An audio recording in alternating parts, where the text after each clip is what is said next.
Welcome, everyone, to the Executive Compass. This is where we get insights from executive firm founders. We'll dive into their story, how they got started, their challenges and opportunities, and how they're shaping their business for the future. For those of you who are watching this podcast, I'm Amisha Srimankar, founder of Vectra Growth Partners, and we specialize in helping executive firms scale their revenue.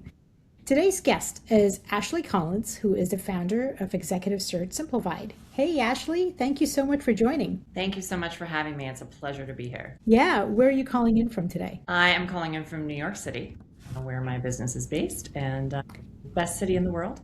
I agree. I totally agree. My kids love it, and they want a trip to New York every season, and I'm like, that's just well. And luckily, we're not so far off. We're in Philly, so it's not as bad of a I drive. love Philly. I went to undergraduate there, so great food Oh, town, great arts and yes, culture. I really do love Philly. They have the best Fourth of July celebration. yes, they do. Yes, they do. But I think you guys have overall the best hands down Thanksgiving parade. So Yeah. yeah, okay, We'll great. eat it. Yeah, I know. Well, Ashley, for whoever's watching, do you mind doing a brief introduction? Sure. I am the founder and CEO of Executive Search Simplified. I specialize in helping small to medium sized businesses grow their teams. Oftentimes, this is everything from people who have never hired another person before or a person outside their own network, all the way to people sort of having new verticals within their business, et cetera. And I find new people in those roles, but also do a lot of advising on not just an offer package, but also the best way to grow a team and incentivize, because I'm looking to satisfy not just clients and make them happy, but also the people I place in these roles. I want to serve, Mm. really have long relationships where people are happy professionally and personally, because when those are in sync, everybody wins, everybody succeeds. I agree, and I couldn't, and I love that you said that because people need to be happy doing what they do, right? I mean, it's more than just a paycheck. It has to have meaning. So I love that you do that, and a lot of recruiters are really thoughtful about the candidates they place, and they offer some kind of coaching or mentoring and advising and stepping into that role. It's not just about filling a placement, but it's also so much more. So tell me, when you meet a new prospect, how do you explain what Executive Search Simplified does differently from a typical recruiter or a big agency? Sure. I think people who are running businesses, they're very good at what they do, right? There's some type of niche, some type of service they're providing. They're an expert in their field, and nobody knows their business better than you do. However, when when finding a new person to join your company that you want to stay for a long time because you're investing time, resources, money, all of which are invaluable, really all the things have to be, the experience has to be there. A lot of times, if it's a new role, experience developing a new role, sort of like, Hmm. there might be a job description, but you're also creating that job description and taking on responsibilities and seeing how that grows. But it's really important, the cultural fit. Like at the end of the day, people want to work with people that they want to spend time with. And even though a lot of roles are hybrid now, some are remote, some are still fully in person. And whether you're working with someone through Zoom or in person or on email, you want to enjoy your time with that person. Most of your waking hours are Yeah. spent working. Yes.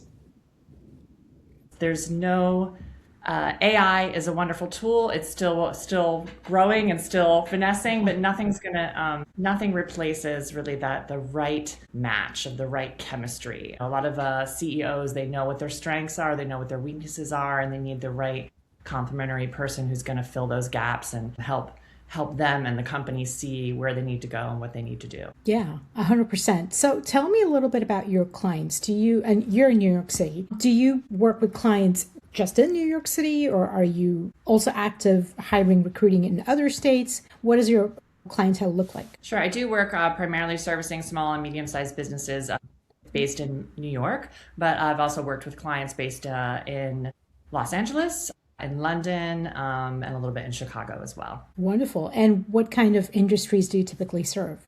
So I do a wide variety of industries. I do hospitality and entertainment, but also financial and technical. Yeah, I'm going to, take a guess here that the entertainment part comes from your background too, right? You've been in theater, you were active there. I don't know if that's still something that you do, but tell me, walk me through how that started, how this passion for recruitment started, because you have a very interesting background, and I'd love the guests to know a little bit more. Yes, you're so, that's so nice of you to ask. Well, I do think it's important in this day and age to wear more than one hat. And I did start in the creative field, doing some producing, directing, choreographing, acting, writing. And all of those things actually help inform my recruiting, because recruiting is about keying in to someone's their kernel, the kernel and the essence of their business, or the kernel and essence. If you're somebody who's looking for a role, what makes you tick? What differentiates you from another candidate? And then finding and matching and doing all that. And so I think that a good recruiter is a creative recruiter.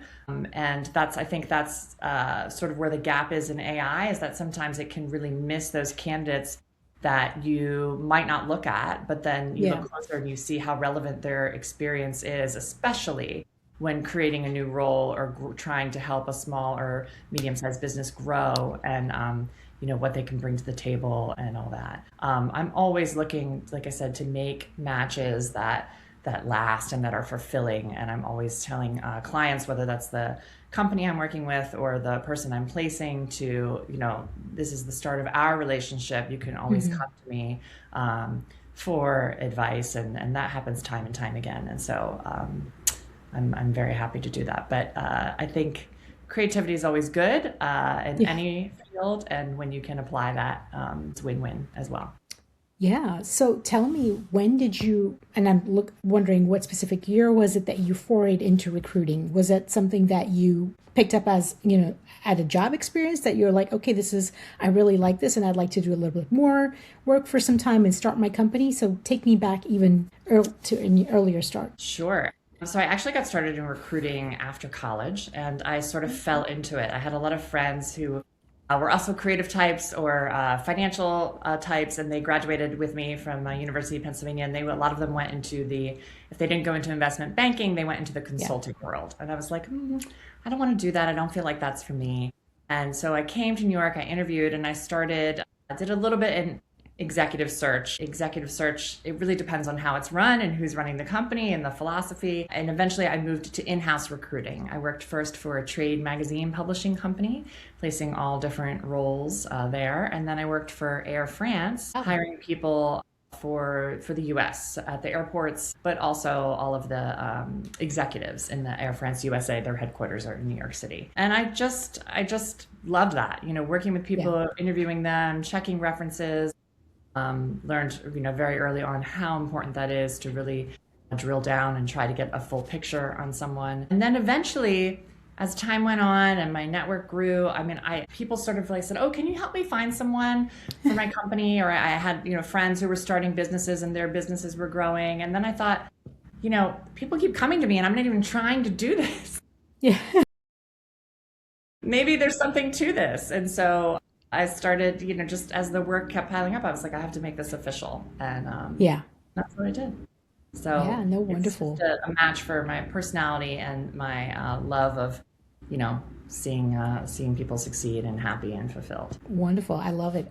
So tell me a little bit about the culture that you've built in your company, because you have so much of a very, varied experience, and you said it's, a lot about fit and everything. So how do you run your company? So I'm not like a big believer, as I said, that if I succeed, you succeed. If you succeed, I succeed. So and there's enough success to go around. It's not finite. And I'm also a big believer in checking in, because when people feel like they're taken care of, that they're heard, they're seen, being listened to, everybody does their best work. So I'm just sort of that person who's always checking in and saying, come to me if you feel like I'm not asking something or not covering something. I think it all just starts with really great communication. So I try to keep those channels open. Yeah. And I do the same working with small and medium-sized businesses can involve sometimes a lot of hand-holding.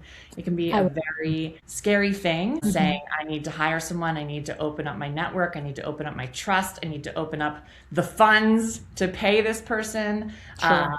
and people are always nervous about, is there going to be enough business to support this Yeah. continued? And so that's a lot of hand-holding, some more than others. And I enjoy that process because, a little bit of definitely risk and trust and Of course. developing a really great package that incentivizes someone to do their best work is all great and helps retain people. And I aim for people to stay in their placements, as a real career ladder to multi years to stay. Yeah.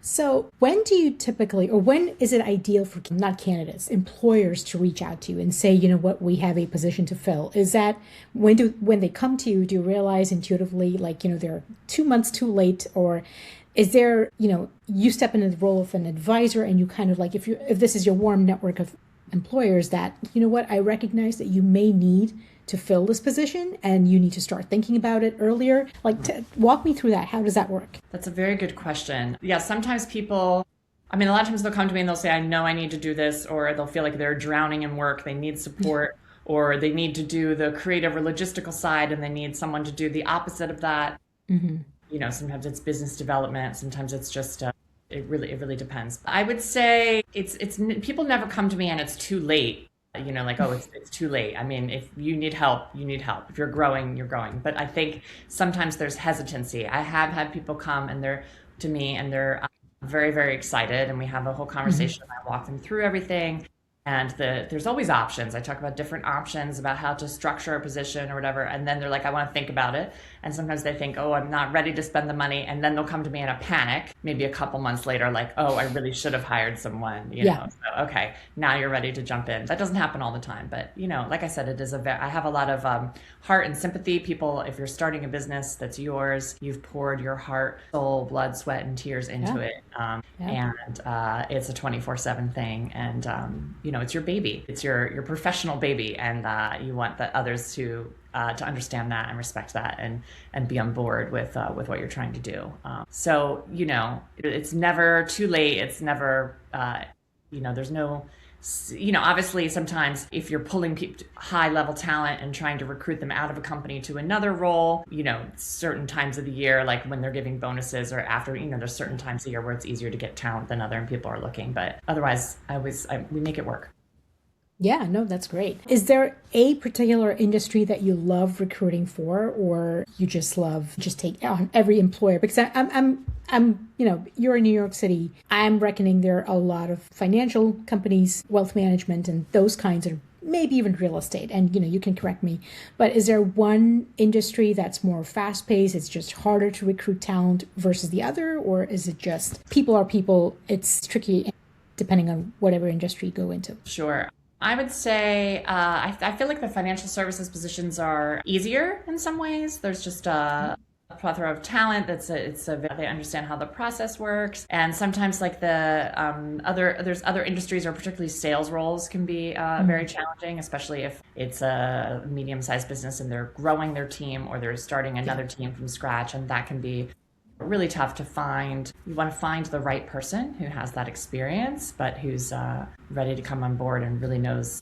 what it Yeah. entails and can get the results the company's looking for. And so I love, there's no challenge I shy away from. I really thrive on finding that right fit. And there's also in recruiting, there's a very silent thing that, of the fit that a client needs. Like sometimes they'll say this and say that, but Hmm. as you look at the whole picture, and sometimes I do talk to other people on their staff to get an idea of the company, or I'll visit and meet in person, Interesting. you realize, you know what, you say you need this, but I think we actually need to look here. What do you think? And that's always fun when you see it sort of eye opening. Or Yeah. they'll be like, I'm not sure. And they'll be like, I'm getting you these candidates that I know you want to look at, but like, let's give me this one. And and then sometimes a lot of times those people will get the job because they Yeah. see the match you're trying to go for or what they're trying to do. It's a very special thing, putting people together.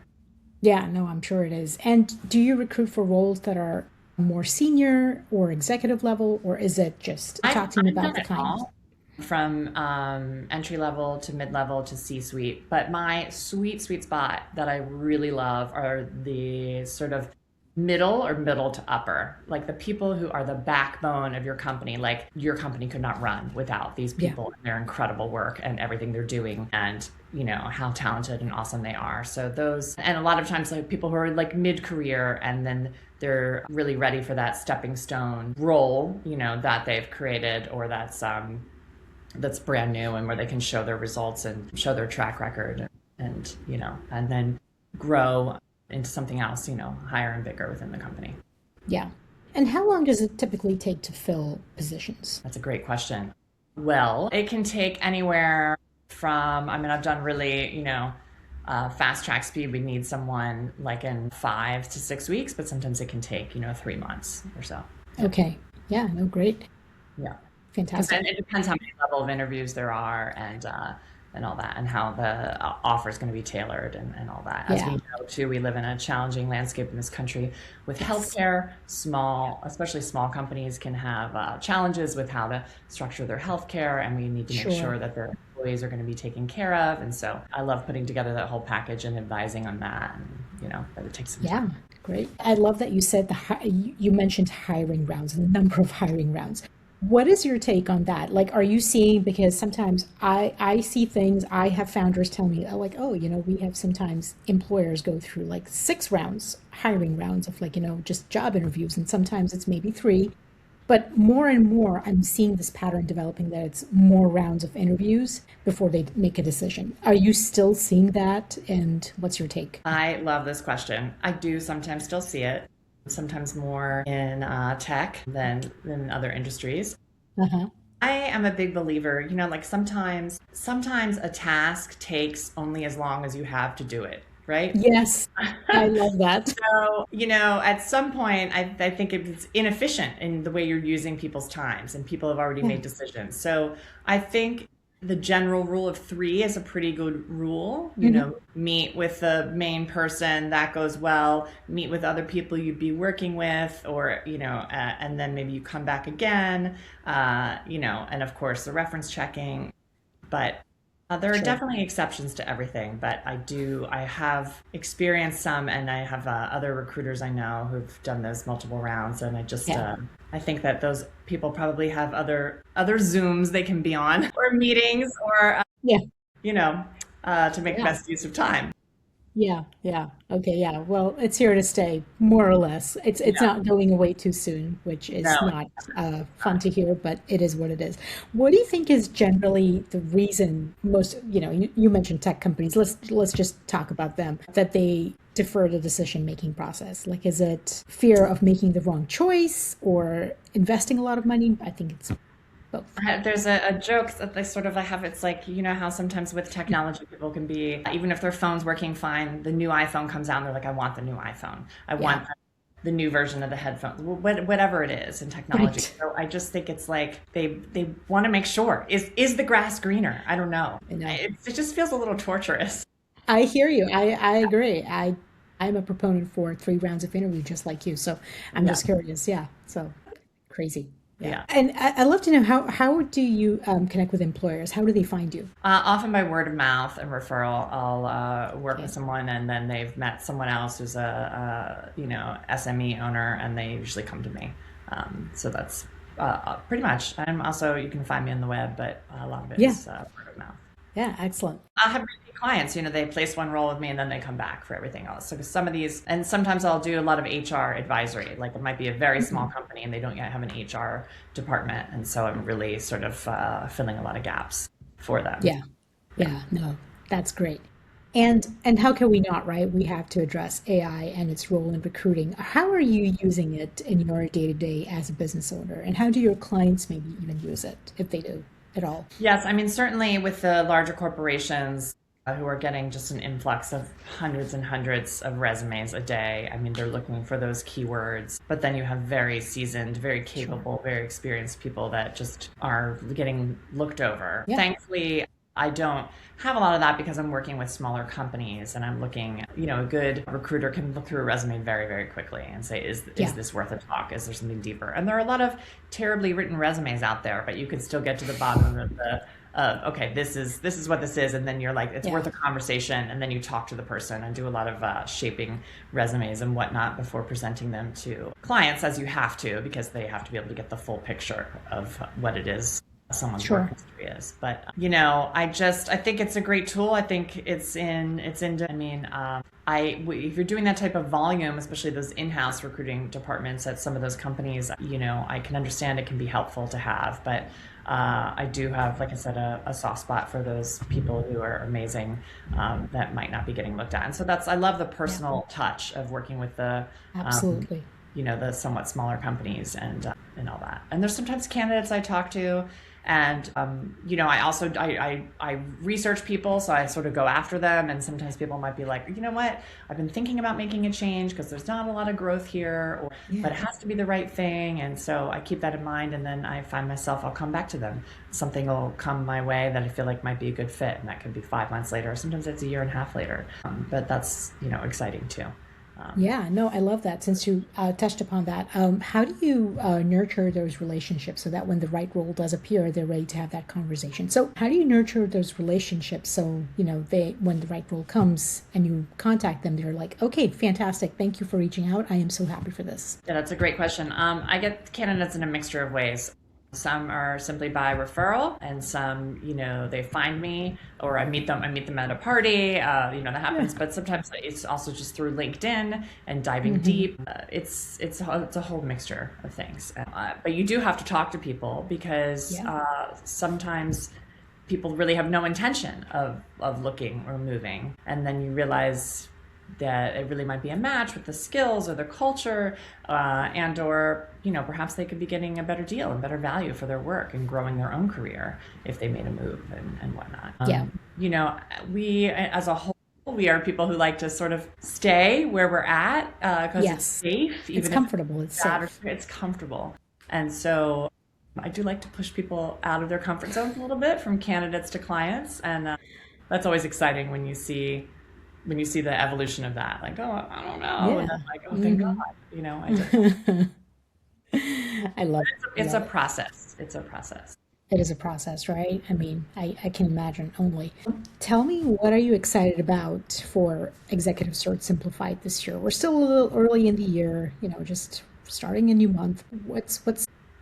Yeah, what makes you want to go to work every day? Yeah, it's great. I mean, really, the thing that gets me out of bed every day is just helping people. It's like knowing, as I said, we're spending usually anywhere from 50 to 75 or 80, sometimes even more hours working. It's just to know that, I mean, I'm that people are loving what they do in a role that I placed or helped join people, and it's a fruitful relationship. I'm always following up with Hmm. people. I'll follow up weeks after I place them, months, a year, just to make sure things are still going well. And that's really what I just love more than anything. So I'm taking on. I have a number of clients who have whole new teams and they're creating, and so just excited about that in particular Yeah, this year, because I love it when you can sort of start, okay, who's going to run the team, and then we need two more people to support that, and then when that's sure. going well, in a couple months we add, really like the vision mapping and working with Hmm. business owners on that is wonderful. So